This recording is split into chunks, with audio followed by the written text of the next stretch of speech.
આવી જ જતા હોય. તો બાના મનમાં સતત ગાયોની રક્ષા હતી અને ભગવાન જે જાતા હતા એનું એને દુઃખ હતું.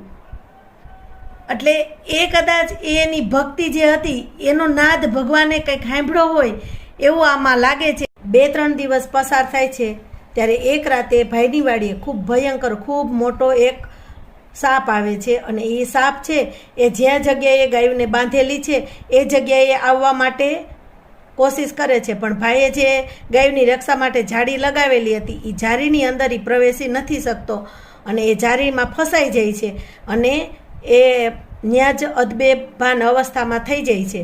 અને ત્યાર પછી ભાઈની સવારે આવે છે ત્યારે એ જોવે છે કે એવો મૂર્છિત જેવી અવસ્થામાં પડેલો સાપ ગાયોની જે અંદર જતો હતો પણ જઈ ન શક્યો. એટલે ભગવાને કંઈક આ અમારે ગાયોની રક્ષા કરી એવું એને સમજાવે.